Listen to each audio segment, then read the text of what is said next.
فرعون کی مختصر سوانح ہم آپ کے سامنے بیان کرتے ہیں۔ یہ فرعون کون تھا، کیسا تھا، کیا تھا؟ فرعون دراصل عمالقہ کے بادشاہوں کا لقب ہے، جیسے کسریٰ فارسیوں کے بادشاہوں کا، اور قیصر روم کے بادشاہوں کا، اور خاقان ترکوں کے، اور نجاشی حبشہ کا، اور تبع اہل یمن کا لقب ہوتا ہے۔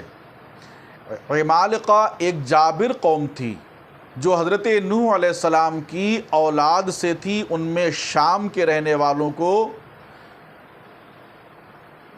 رہنے والوں کو جبابرہ اور مصر کے بادشاہوں کو فراعنہ سے تعبیر کیا جاتا تھا۔ فراعنہ سرکشی کرنے والوں کو کہتے ہیں، اور اسی سے ہی فرعون بنا ہے۔ موسیٰ علیہ السلام کے زمانے کا فرعون، جس کا نام ولید ابن مصعب بن ریان تھا، قبطیوں میں سے تھا۔ اس نے 400 سال عمر گزاری۔ 400 سال منقول ہے کہ وہ اصفہانی عطار تھا۔ اس پر قرض غالب آ گیا تھا، بہت زیادہ قرض ہو گیا۔ تنگ آ کر اپنے اصل مسکن کو چھوڑ کر شام میں چلا گیا۔ وہاں بھی اسے آسانی میسر نہ ہوئی، پھر مصر جا بسا۔ وہاں کی ایک الٹی چال دیکھی کہ گاؤں میں تو سالم بوری تربوز کی صرف 1 درہم میں دستیاب ہو جائے، لیکن بازار میں صرف 1 درہم سے 1 تربوز بکتا تھا۔ دل میں خیال کیا کہ اس طریقے سے میرا قرض آسانی سے ادا ہو سکتا ہے۔ چنانچہ گاؤں سے 1 بوری 1 درہم میں خریدی۔ راستے میں 1 درہم میں خریداروں کو بیچتا جاتا، پھر بازار میں 1 درہم میں 1 تربوز بیچتا۔ اسی طرح کئی روز کرتا رہا، لیکن شہر والوں کو دیکھا کہ بھولے بھالے ہیں، کسی کو کسی سے خطرہ نہیں، اور نہ ہی وہ سیاسی امور سے واقف ہیں۔ اچانک شہر میں وبا پھیلی، موت بکثرت واقع ہونے لگی۔ گورستان یعنی قبرستان میں جا بیٹھا اور اہل اموات سے کہتا کہ قبرستان میں میت دفن کرنے کی اجازت نہیں جب تک 5 درہم تاوان ادا نہ کرو۔ پہلے 5 درہم ادا کرو، اس کے بعد اپنی میت کو قبرستان میں دفن کرو۔ چنانچہ ہر ایک نے بغیر سوچے سمجھے تاوان ادا کر دیا، اور کئی عرصے تک ادا کرتے رہے، اور اس کے پاس 3 ماہ کے عرصے میں بہت دنیا جمع ہو گئی۔ کوئی بھی اسے پوچھنے والا نہ تھا۔ آخر کار ایک روز اسی شہر کے لوگ آئے اور حسب دستور ان سے تاوان مانگا۔ انہوں نے انکار کیا، اس نے بھی بہت زیادہ ضد کی۔ آخر بادشاہ مصر، جس کا لقب فرعون تھا، اس تک نوبت پہنچی۔ اسے بلایا گیا۔ اس نے کہا، تمہیں کس نے تاوان کے لیے مقرر کیا ہے؟ تو اس نے کہا، مجھے کسی نے مقرر نہیں کیا ہے، اور نہ ہی مجھے یہ دنیا درکار ہے۔ یہ بہانہ اس لیے کیا کہ کسی طرح میں آپ کے یہاں بلایا جاؤں اور حاضر ہو کر آپ کو آگاہ کروں کہ آپ کی قوم بڑی نااہل ہے، اور تو ان سے بالکل بے خبر ہیں۔ دیکھیے، یہ مال میں نے اسی معمولی ڈھنگ سے جمع کر لیا ہے، لیجئے، یہ آپ کا ہے، لیکن مجھے اپنی سلطنت کا متولی مقرر کر دیجئے۔ میں نہایت دیانتداری اور وفاداری سے کام کروں گا۔ چنانچہ اس نے تمام امور اس کے سپرد کر دیے۔ اس نے ایسی اچھی کارکردگی دکھائی کہ لشکر کے مصالح نہایت منتظم ہو گئے، اور رعایا کا حال بھی بالکل ٹھیک ہو گیا، اور ان میں کافی عرصہ رہا۔ عدل و انصاف میں بے نظیر ثابت ہوا، یہاں تک کہ وہاں کا بادشاہ مر گیا۔ اس کے بعد سلطنت کا مالک اسی کو قرار دے دیا گیا۔ جس عروج کو وہ پہنچا دنیا جانتی ہے۔ فرعون نے خواب میں ایک آگ دیکھی کہ بیت المقدس سے آئی ہے، اور مصر کے احاطہ کرتے ہوئے قبطیوں کو مصر سے نکال لیا، لیکن بنی اسرائیل کو کچھ نہ کہا۔ یہ بات اسے بہت خوفناک معلوم ہوئی۔ کاہنوں اور جادوگروں سے تعبیر پوچھی۔ انہوں نے کہا کہ بنی اسرائیل میں ایک لڑکا پیدا ہونے والا ہے جو تمہاری ہلاکت کا سبب ہوگا، اور تمہارا ملک تم سے چھین لے گا۔ اس پر فرعون نے ہر بنی اسرائیل کے نومولود یعنی چھوٹے چھوٹے بچوں کو مار ڈالنے کا حکم دے دیا۔ اور شہر کی ہر دایا کو بلایا اور کہا کہ بنی اسرائیل کے ہر نو مولود یعنی چھوٹے بچے کو مارتی جاؤ اور لڑکیوں کو زندہ چھوڑتی جاؤ، وہ حکم بجا لائیں، یہاں تک کہ اس نو مولود یعنی موسیٰ علیہ السلام کے قتل کرنے کا ارادے پر 12,000 زندہ موجود اور 90,000 نومولود لڑکے مارے گئے۔ قبطیوں کی سردار فرعون کے پاس پہنچے اور کہنے لگے بڑوں کو موت فنا کر رہی ہے اور چھوٹوں کو تو مروا رہا ہے، ان قریب یہ تمام امور ہمارے سروں پر آ جائیں گے۔ فرعون نے یہ سن کر حکم جاری کر دیا، یہ جاری کیا کہ 1 سال بچوں کو مارو اور 1 سال زندہ رہنے دو۔ جس سال کے بچے زندہ رکھے جاتے تھے ہارون علیہ السلام پیدا ہوئے، اور جن دوسرے سال بچے مارے جاتے تھے اس میں حضرت موسیٰ علیہ السلام پیدا ہوئے، لیکن اللہ تعالیٰ کی قضا ان کی کوشش پر غالب آ گئی۔ چنانچہ فرعون نے کوشش میں کوئی کسر نہ چھوڑی کہ قضا سے سبقت کر جائے، مگر اللہ تعالیٰ نے اپنے ارادے کی تکمیل فرمائی کہ موسیٰ علیہ السلام بچ ہی گئے۔ اللہ اکبر، یعنی موسیٰ علیہ السلام بچ گئے۔ اور منقول ہے کہ جب فرعون کی ہلاکت کا وقت قریب آیا تو اللہ تعالیٰ نے حضرت موسیٰ علیہ السلام کو وحی بھیجی کہ اپنی قوم کو رات کے وقت مصر سے لے چلیں۔ اس پر موسیٰ علیہ السلام کو رات کو چلنے کا حکم دیا اور فرمایا کہ قبطیوں سے زیورات عاریتاً لے لیں، لیکن جب نکلیں تو ایک دوسرے کو بلائیں نہیں اور صبح سے پہلے تک منتظر رہیں۔ جب نکلیں تو اپنے گھروں کے دروازوں کو خون سے آلود کر کے چلیں تاکہ انہیں پتہ چل جائے کہ بنی اسرائیل اپنے گھروں سے جا چکے ہیں۔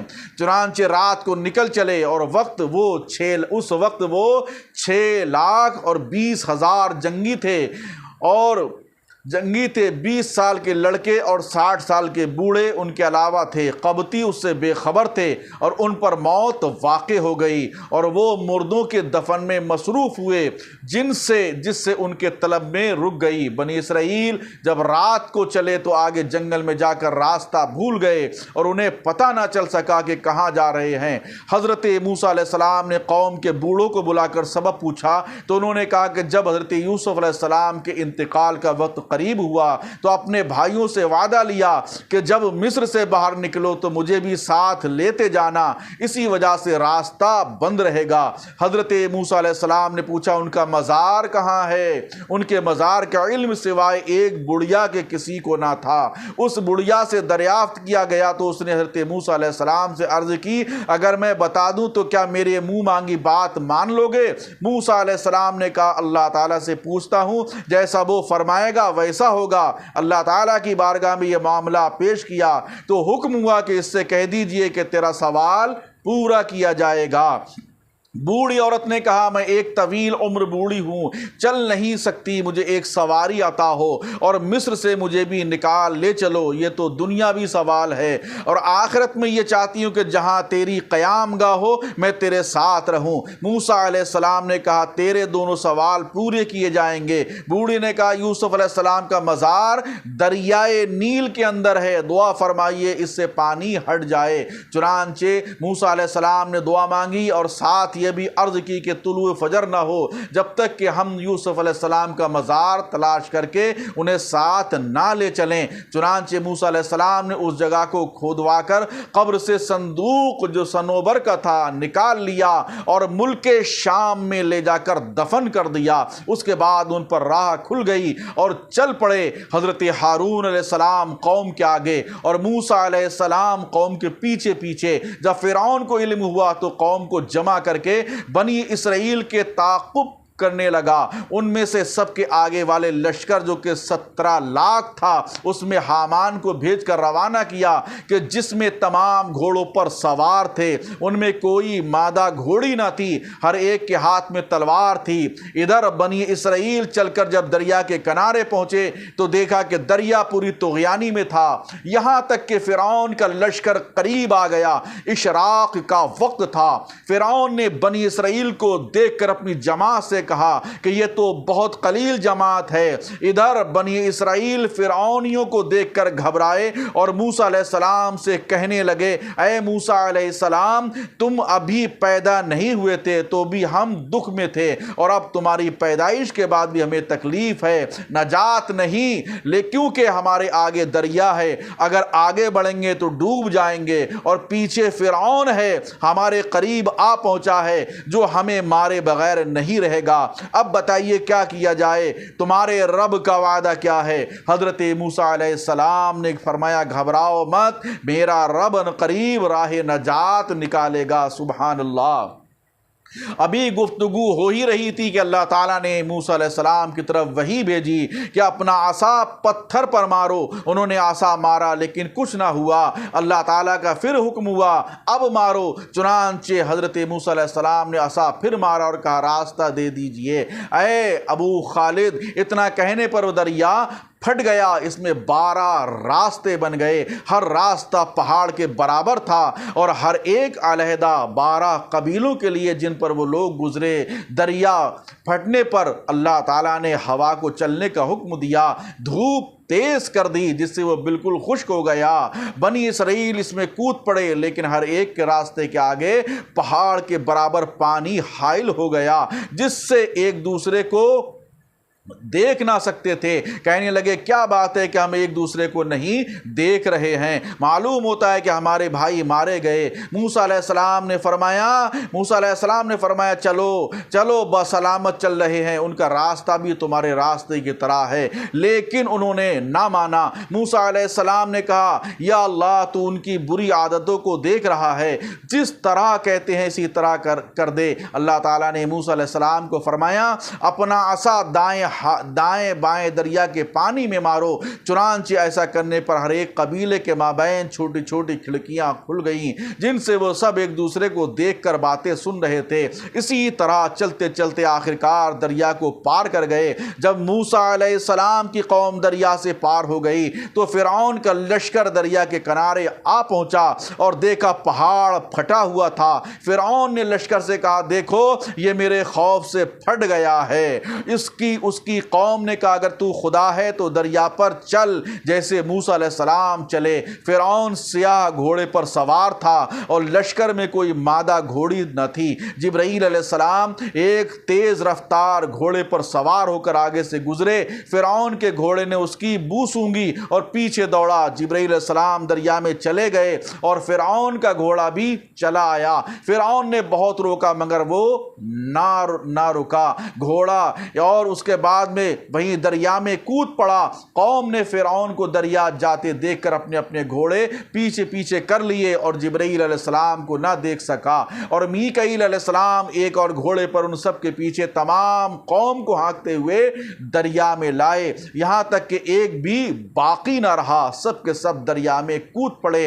ادھر فرعون کا لشکر دریا میں داخل ہوا اور موسیٰ علیہ السلام کی قوم دریا سے باہر نکلی۔ فرعون کا پہلا لشکر دریا سے باہر نکلنے والا تھا کہ دریا موج مارتا ہوا ان سب کو ڈبو گیا اور بالکل ان کو نیست و نابود کر دیا، بالکل غرق کر دیا۔ یہ ہے اللہ کا عذاب۔